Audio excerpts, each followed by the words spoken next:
নমস্কার। আজকে আমি আলোচনা করছি তেভাগা আন্দোলন।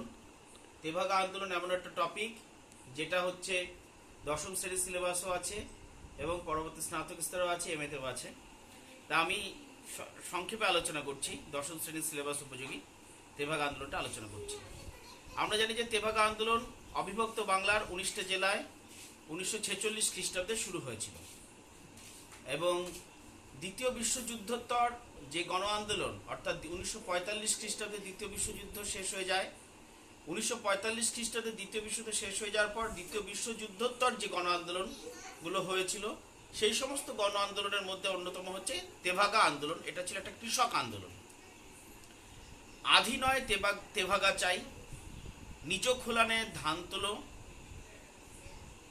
লাঙল যার জমিদার, এগুলোই ছিল এই আন্দোলনের স্লোগান।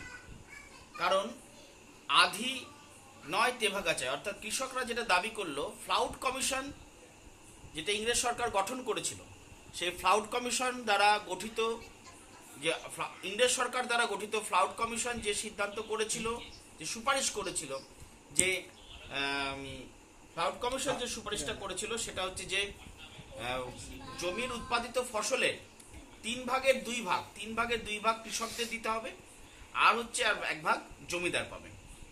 কিন্তু সেই ফ্লাউড কমিশনের সুপারিশটা কার্যকর করা হয়েছিল না। ফ্লাউড কমিশনের সুপারিশটা কিন্তু কার্যকর হয়েছিল না। মাঠের থেকে জমির ফসল জমিদার বেশি নিয়ে চলে যেত, কৃষকরা বেশিরভাগটা পেত না, বরং কৃষকরা বঞ্চিত থাকতো। পরিশ্রম করা সত্ত্বেও কৃষকরা বঞ্চিত থাকতো। তাই কৃষকরা আধি নয় তেভাগা চাই, ফ্লাউড কমিশনের রিপোর্টকে কার্যকর করো, লাঙ্গল জাট জমিদার এই স্লোগান, নিজ খোলানে ধান তোলো, জান দেবো তো ধান দেব না, এই সমস্ত দাবি দেওয়া স্লোগানিংগুলো তারা করে আন্দোলন করতে থাকে।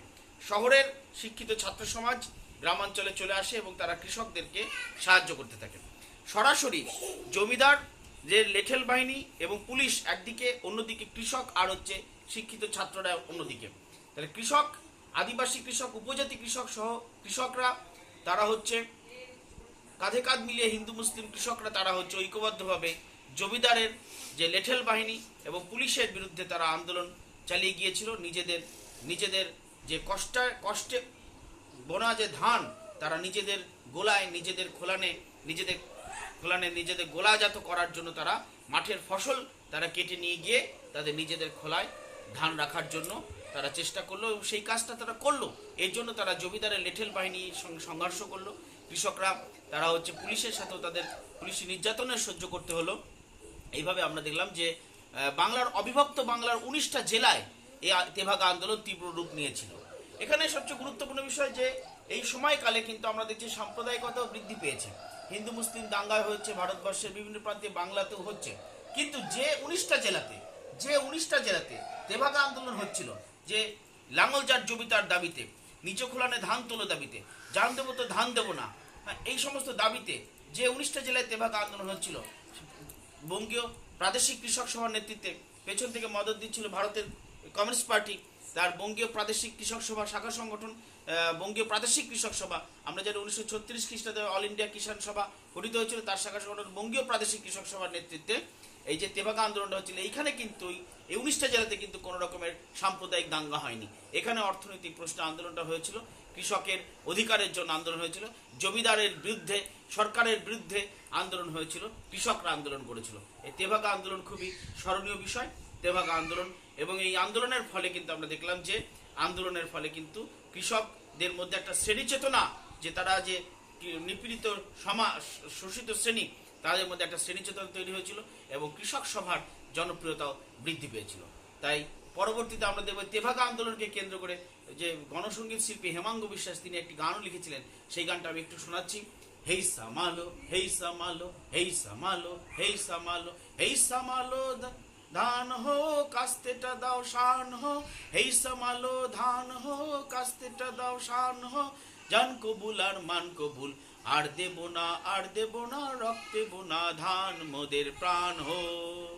হেই সামালো, হেই সামালো। এই ধানকে, তাদের নিজেদের ধান তারা নিজেদের রাখবে, 3/2 ফসল তাদের চাই, এই দাবি হচ্ছে তেভাগার দাবি। জান দেব তো ধান দেব না, এই দাবি, এই স্লোগান এবং গানের মধ্যে দিয়েও সে প্রতিফলিত হয়েছে। হেই সামালো ধান হো, কাস্তেটা দাও শান হো, জান কবুল আর মান কবুল, আর দেব না রক্তে বোনা ধান মোদের প্রাণ হো। চিনি তোমায় চিনিল, জানি তোমায় জানিল, সাদা হাতির কালা মাহুত তুমি না, জান কবুল আর মান কবুল, আর দেব না রক্তে বোনা ধান মোদের প্রাণ হো। সাদা হাতির কালো মাহুত বলতে বোঝাচ্ছে জমিদারের লোক, যারা কৃষকরা যে ফসলটা ফলাতো, মাঠের ফসলটা কৃষকরা যে ফসলটা ফলাতো, ফসল তোলার সময়তে যে জমিদারের লোকেরা এসে ফসলগুলোকে কেটে নিয়ে গিয়ে নিজেদের নিয়ে চলে যেত, নিজেদের গোলায় নিয়ে চলে যেত। এই সাদা হাতির কালা মাহুত বলতে তাদেরকে বোঝানো হয়েছে, জমিদারের লোককে বোঝানো হয়েছে। নমস্কার।